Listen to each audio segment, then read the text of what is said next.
Good morning, good afternoon, or good evening. O anong oras nyo napanood ang ating video. Welcome sa ating channel. Again, this is Engineer Eduardo Tapia, your professor. And our topic for today is about market equilibrium through quadratic curves. Last time we talked about the market equilibrium na kung saan ay ang given nating equation ay more on linear or straight line. So sometimes the supply and demand functions can also be in a quadratic curves form. So we have the same, no, ang atin pong concept in terms of market equilibrium wherein ang ating supply and demand function is equal, or yung ating um, MEQ equal din, Q of S is equal to QB, and the MEPR is also equal. So again, this is our description of our given symbols. Example 1. Find the market equilibrium quantity MEQ in 1,000 pieces and the market equilibrium price in 1,000 pesos if the supply function S of x equals x squared plus 6x plus 9 and D of x equals x squared minus 10x plus 25. Graph the function on the same coordinates. So our given now equation is in a quadratic form, no? Since x squared ang atin pong degree of polynomial ay 2. So kapag 2 na siya, so quadratic na ito. Okay? So okay, we have now our given. So S of x equals D of x. So equal lang natin yung dalawa, x squared plus 6x plus 9 equals x squared minus 10x plus 25. Okay? And then equate into 0. So lahat ito ilipat natin sa left side. Kaya nagiging x squared plus 6x plus 9 minus x squared, so naging negative to, plus 10x minus 25 equals 0. But x squared, okay, ang x squared ay makakancel natin. Since x squared minus x squared ay 0 na yan. And then you have now 6x plus 25 tapos 9 minus 25. Okay? So perform algebraic equations or perform operations. So 6x plus 10x, that is 16x, tapos 9 minus 25 is negative 16 or minus 16. So 16x minus 16 equals 0. And then lipat natin si 16 dito, so naging positive 16. Then divide 16 both sides, so therefore x equals 16 over 16 and x equals 1. So hence the MEQ is 1,000 pieces. Kasi in thousands siya, no? Then to find our price, so we are using now the supply function. S of x equals x squared plus 6x plus 9. So that is 1 squared plus 6 times 1 plus 9. So 1 plus 6 plus 9, so equals 16. So ang S of x equals 16.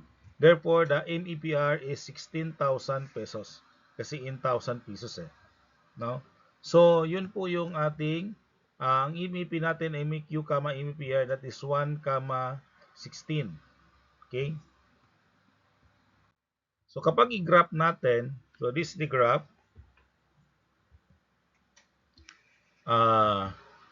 Ayan.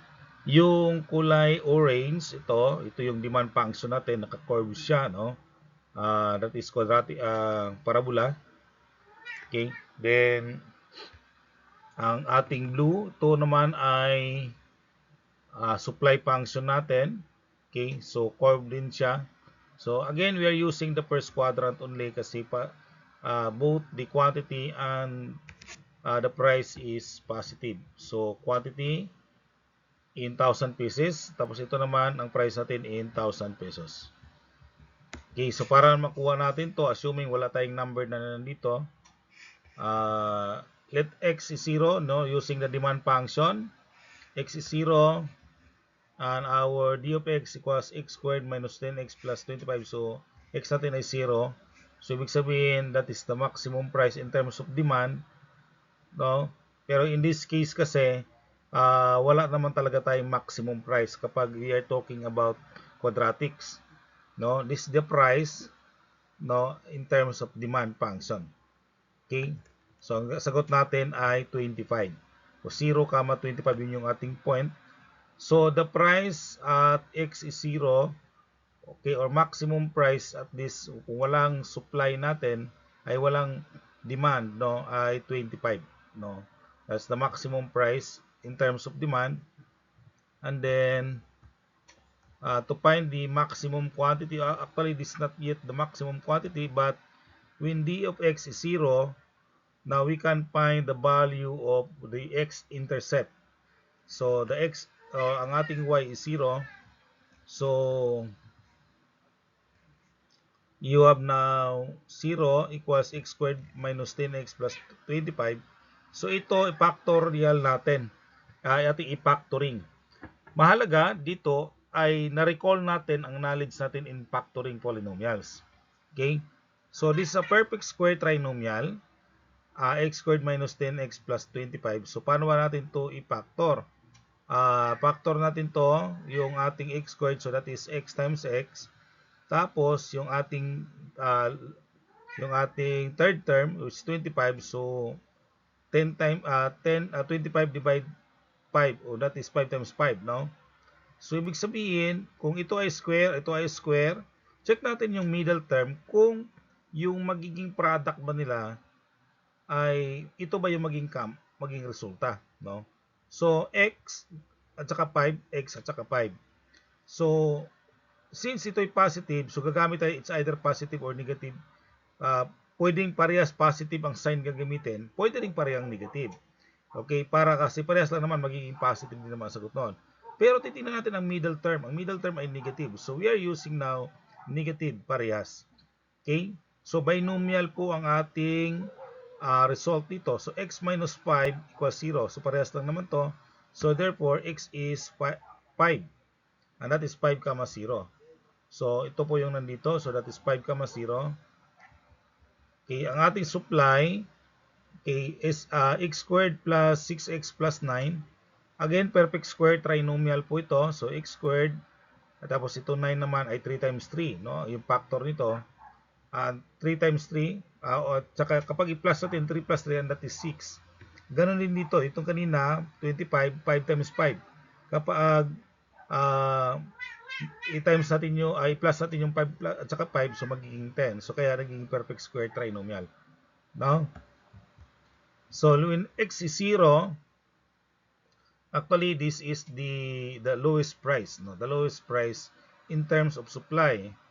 Okay, so x is 0.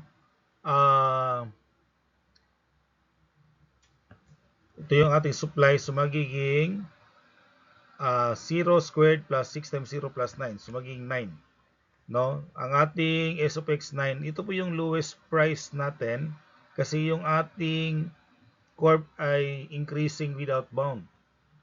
Ganon din ang ating demand. After ng 5, 0, pataas na rin po to. No? Pataas na rin yan.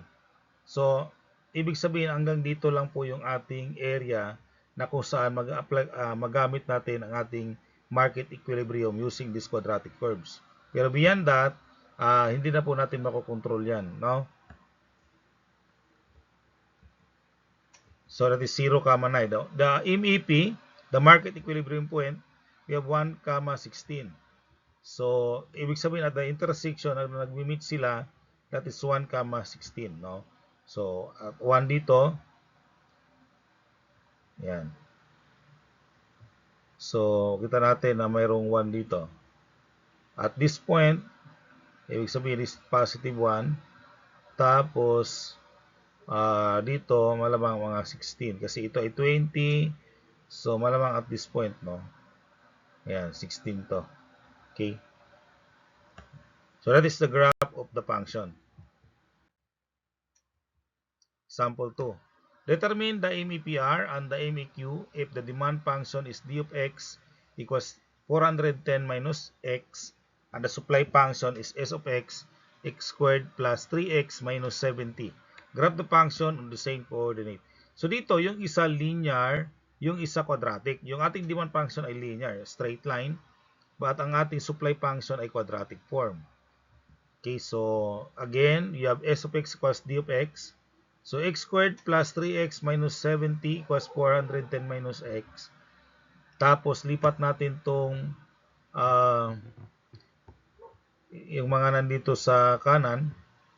So itong 410 lipat natin maging negative 410. Itong negative x lipat natin maging positive x. So equals 0, equating to 0. So combine like terms now, x squared tapos 3x plus x ay 4x. Negative 70 minus 410 is negative 480. Ngayon, hahanap tayo ng factor na kasi ito x times x. Ito ay 480. So ngayon, negative man to. So ibig sabihin plus minus ang magiging sign natin.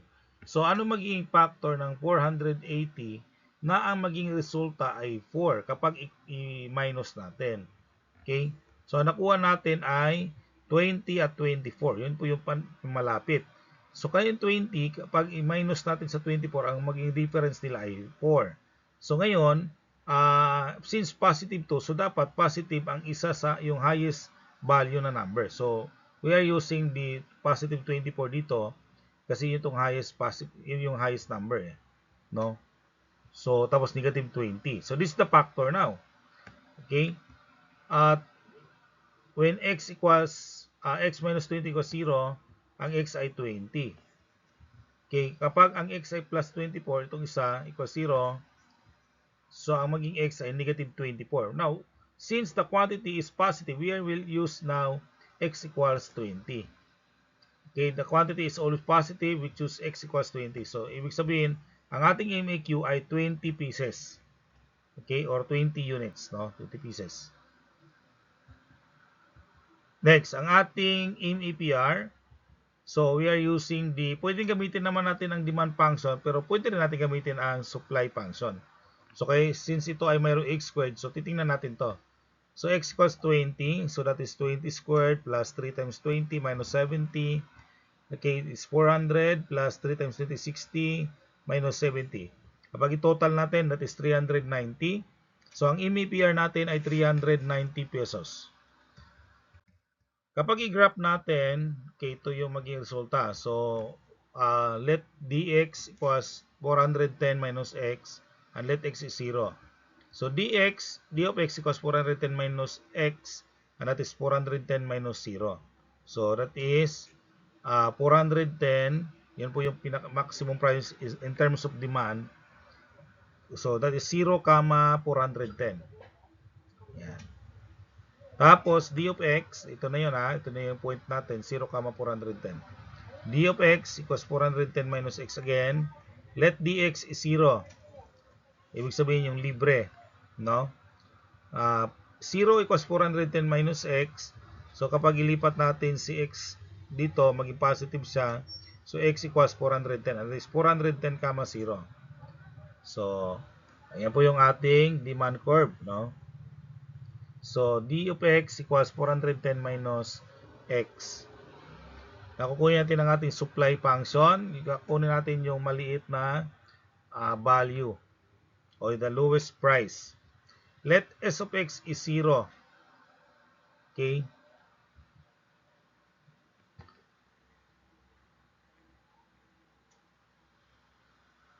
So, kapag 0 ang ating supply, 0 yung ating price, what is our quantity supplied?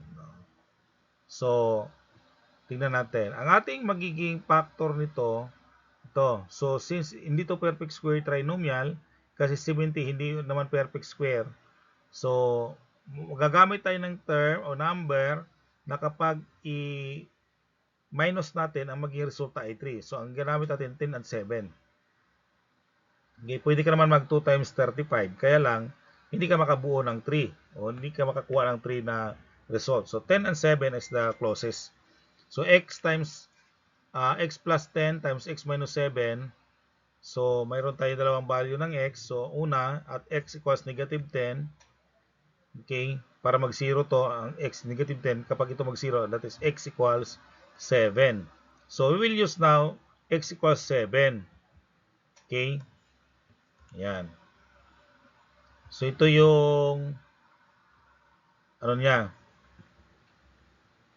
point natin. Okay? So, ang ating MEP, 20,390. So, ayan po ang magiging resulta natin. Yan. So, dito po natin nakuha, ibig sabihin kasi, kapag gusto nating mag-0 ang x, mag-negative 70 kasi ang ating y-intercept, mag-negative 70. So, sa ilalim pa kasi yan dito. No? So, hindi na po natin kinuha dito si x as 0 kasi kapag ganun, mag-negative 70 siya. Okay? But since there is no negative price, kaya kinuha lang natin is yung pinakamababang quantity supplied. No? So, ibig sabihin, when the price is 0, mayroon namang isusupply na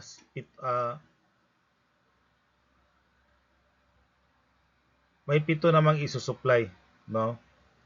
So ganun po ang nangyari diyan.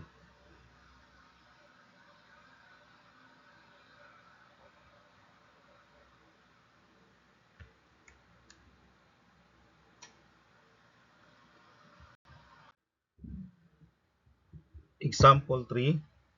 The manufacturer of a certain product has figured out that its demand function is P sub D plus 1 over 10 x squared equals 1,000, and its supply function is P of S, P sub S equals 1 over 10 x plus 10.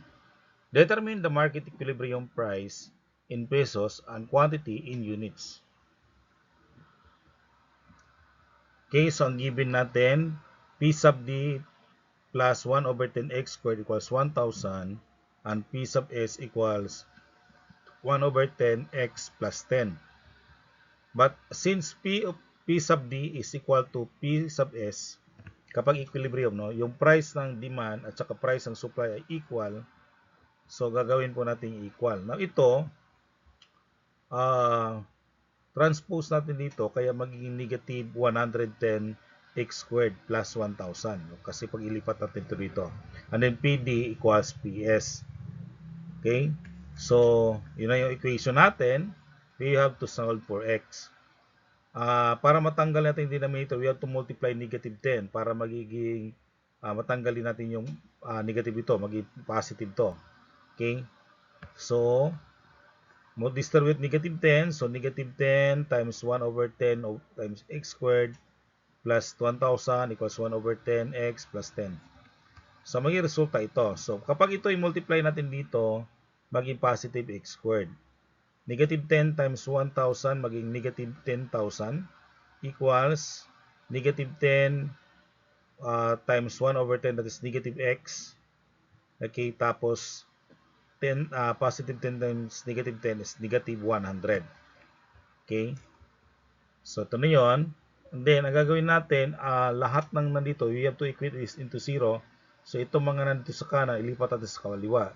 So, yung negative x, so nilipat natin, naging positive x. Negative 100, nilipat natin, naging positive 100. And that is equal to 0. Okay? So, x squared plus x, negative 10,000 plus 100, that is negative 9,900 equals 0. So ngayon gagawa tayo ng, since ito'y trinomial, ipapactor natin to. So maghahanap tayo ng factoring ng 9,900 na ang magiging difference ay 1, positive 1. So ang nagawa natin ay 100 at saka negative 99. Kapag kunin natin difference ng 100 at saka negative 99 ay positive 1. And 100 times 99 is that 9,900. No, negative siya kasi positive times negative. Okay, so ito yung ating nagiging factor. Okay, at x plus 10 equals 0 and then x minus 99 equals 0. So, ang x plus 10 equals 0, that is x equals negative 100. Ang x minus 99 equals 0, that is positive 99. So, we will choose now 99 units since ang ating quantity is always in positive. So, MEQ is 99 units. to solve for the same lang ang ating problem. To solve for the MEPR, we are using P sub D. Okay, so you have na 1,000 minus 1/10 times 99 squared, no? So kapag ito ay nilipat natin dito, magiging negative to. So 1/10 times 99 squared. And this will, kapag multiply natin to 99 squared, that is, ayan, divide 10, and that is 980.10. So 1,000 minus 980.10, that is 19.9. So ang MEPR natin ay 19.90 pesos.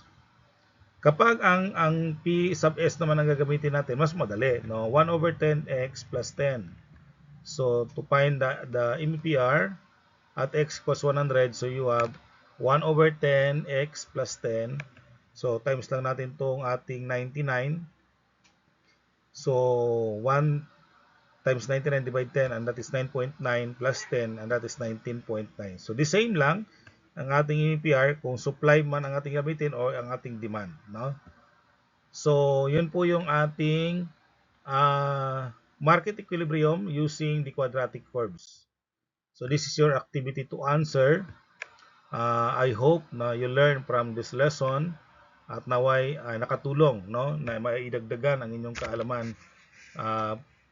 Please lang pwedeng mag-like, mag-share, mag-subscribe sa ating channel para mayroon pa tayong makatulong pa tayo at maging ganado naman tayong gagawa ng mga video lessons pa. So muli, maraming salamat. This is Engineer Tapia. Maraming salamat sa iyong panonood. I hope you learned something in this video lesson. God bless you.